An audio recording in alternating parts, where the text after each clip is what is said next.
Assalamualaikum warahmatullahi wabarakatuh. Salam sejahtera. Nama saya Bahtiar Imani, CGP Angkatan 10 Kabupaten Wonogiri. Pada kesempatan ini akan menyampaikan refleksi dwi mingguan modul 2.2, yaitu pembelajaran sosial emosional.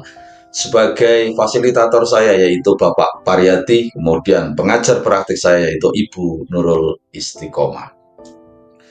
Refleksi di mingguan yang akan saya lakukan menggunakan model 4F, yaitu facts atau fakta, feeling atau perasaan, finding atau pembelajaran, future atau rencana pelaksanaan tindak lanjut.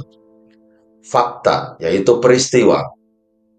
Pengalaman saya mengikuti pembelajaran modul 2.2 pada minggu ini jika digambarkan dengan alur merdeka adalah sebagai berikut. Yang pertama, mulai dari diri, yaitu merefleksikan pengalaman diri dalam menghadapi sebuah krisis pribadi dan pengaruh krisis tersebut bagi saya sebagai pendidik. Kemudian, merefleksikan pengalaman seorang murid yang memiliki pemahaman diri, ketangguhan, dan kemampuan membangun hubungan yang positif dengan orang lain dan pengaruhnya terhadap pembelajarannya. Kemudian eksplorasi konsep. Saya mengeksplorasi materi-materi berikut ini, yaitu mengeksplorasi pentingnya pembelajaran sosial dan emosional untuk menciptakan lingkungan belajar yang aman dan nyaman, agar seluruh individu di sekolah dapat meningkatkan kompetensi akademik dan kesejahteraan psikologis atau well-being secara optimal. Kemudian, mengeksplorasi konsep pembelajaran sosial dan emosional berdasarkan kerangka kerja CASEL atau Collaborative for Academic Social Emotional Learning yang bertujuan untuk mengembangkan 5 kompetensi sosial dan emosional atau yang disebut dengan KSE, yaitu kesadaran diri, manajemen diri, kesadaran sosial, keterampilan berelasi, dan pengambilan keputusan yang bertanggung jawab. Mengeksplorasi pemahaman tentang konsep kesadaran penuh atau mindfulness sebagai dasar penguatan 5 kompetensi sosial dan emosional atau KSE. Kemudian mengeksplorasi implementasi pembelajaran sosial emosional di kelas dan sekolah melalui 4 indikator, yaitu pengajaran eksplisit, integrasi dalam praktik mengajar guru dan kurikulum akademik, penciptaan iklim kelas dan budaya sekolah, dan penguatan kompetensi sosial dan emosional pendidik dan tenaga kependidikan atau PTK di sekolah. Kemudian ruang kolaborasi, yaitu mendiskusikan dan menyusun inisiatif program penguatan kompetensi sosial dan emosional bagi murid dan rekan sejawat di sekolah. Kemudian pada demonstrasi kontekstual, yaitu mendemonstrasikan pemahaman tentang implementasi pembelajaran kompetensi sosial dan emosional dalam rencana pelaksanaan pembelajaran atau RPP. Selanjutnya adalah elaborasi pemahaman. Setelah memahami konsep kunci dan implementasi pembelajaran sosial emosional berbasis kesadaran penuh melalui pembelajaran mandiri dan gotong royong, saya akan mengolaborasikan pemahaman tersebut lebih lanjut melalui tanya jawab dan diskusi.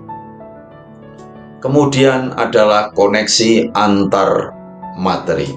Saya mengambil makna dari pengalaman yang berkaitan dengan pembelajaran 5 kompetensi sosial dan emosional. 1. Membuat kesimpulan tentang perubahan pengetahuan, keterampilan, sikap sebagai pemimpin pembelajaran yang berpihak pada murid setelah mempelajari pembelajaran sosial dan emosional. Kemudian yang kedua, membuat koneksi materi pembelajaran sosial dan emosional dengan modul-modul sebelumnya. Aksi nyata. Aksi nyata membagikan pemahaman tentang implementasi pembelajaran sosial emosional melalui 4 indikator, yaitu pengajaran eksplisit, integrasi dalam praktek, aksi nyata, yaitu membagikan pemahaman tentang implementasi pembelajaran sosial emosional melalui 4 indikator, yaitu pengajaran eksplisit, integrasi dalam praktek mengajar, guru dan serta kurikulum akademik, penciptaan iklim kelas dan sekolah, dan penguatan kompetensi sosial dan emosional rekan sejawat di sekolah kepada rekan sejawat atau komunitas dan merefleksikannya. Hal baik yang saya alami adalah saya semakin memahami tentang pembelajaran sosial dan emosional, yaitu pembelajaran yang dilakukan secara kolaboratif oleh seluruh komunitas sekolah. Proses kolaborasi ini memungkinkan anak dan pendidik dan tenaga kependidikan di sekolah memperoleh dan menerapkan pengetahuan, keterampilan, dan sikap positif mengenal aspek sosial dan emosional. Selama belajar modul ini, kendalanya pada kendala sinyal karena kebetulan musimnya musim penghujan sehingga mendung terus, sehingga peralatan yang dipakai sering tidak maksimal, tetapi mendapatkan solusi yaitu dengan menggunakan 2 perangkat, yaitu laptop dan handphone yang dinyalakan secara bersamaan. Yang kedua, feeling atau perasaan. Perasaan saya selama mengikuti pembelajaran sangat senang sekali dan antusias. Hal ini karena pada modul ini saya belajar bahwa PSE dapat memberikan kontribusi yang signifikan dalam perkembangan karakter dan kepribadian siswa. PSE membantu siswa untuk menjadi individu yang berempati, bertanggung jawab, dan mampu bekerja sama dengan orang lain. Saya merasa lebih termotivasi dan percaya diri dalam menghadapi keberagaman murid, serta mendapatkan berbagai strategi yang bisa diterapkan dalam kelas untuk membantu setiap murid mencapai potensi maksimalnya. Yang ketiga, finding atau pembelajaran. Dari modul ini saya menemukan beberapa hal penting, antara lain, yaitu kompetensi sosial dan emosional. Kompetensi sosial dan emosional ini adalah kompetensi yang berhubungan dengan pengetahuan, keterampilan, dan sikap mengenai aspek sosial dan emosional.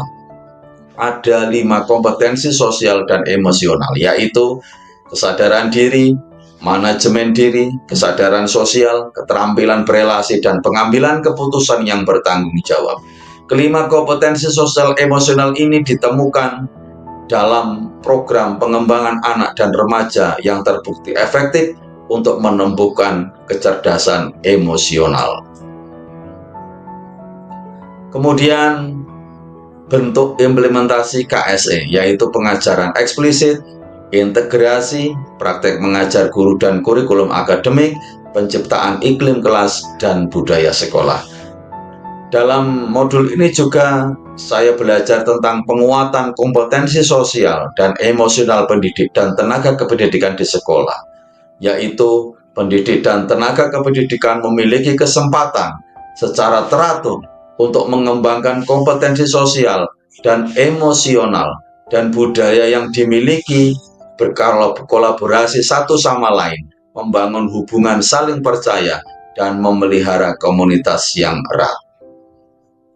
Yang keempat adalah future atau penerapan. Pengembangan diri yang dilaksanakan, yaitu dari modul ini saya mempelajari tentang kompetensi sosial dan emosional atau KSE, kemudian kesadaran penuh atau mindfulness sebagai dasar penguatan 5 kompetensi sosial dan emosional. Kemudian yang ketiga, bentuk implementasi KSE. Kemudian penguatan kompetensi sosial dan emosional pendidik dan tenaga kependidikan di sekolah. Yang terakhir adalah tentang teknik stop. Rencana tindak lanjut. Berdasarkan pemahaman dari modul ini, saya merencanakan beberapa langkah ke depan untuk meningkatkan pembelajaran di kelas, yaitu dengan implementasi pembelajaran berdiferensiasi, terintegrasi dengan KSE. Kemudian selanjutnya Saya berencana juga menentukan tujuan pembelajaran yang berfokus pada KSE. Selanjutnya, memilih strategi pembelajaran yang sesuai agar KSE ini bisa dimasukkan ke dalam RPP dengan baik. Kemudian selanjutnya yang terakhir yaitu memberikan penilaian dan umpan balik yang berfokus kepada KSE. Demikian yang saya sampaikan refleksi dwi mingguan modul 2.2. Terima kasih saya ucapkan kepada Bapak Fasilitator yang telah membimbing saya dengan maksimal, dengan sabar. Mudah-mudahan menjadi amal panjenengan. Semoga selalu sehat Bapak, juga kepada Ibu Nurul Istiqomah selaku pengajar praktik. Saya ucapkan terima kasih atas arahan dan bimbingannya. Bila taufiq wal hidayah. Wassalamualaikum warahmatullahi wabarakatuh.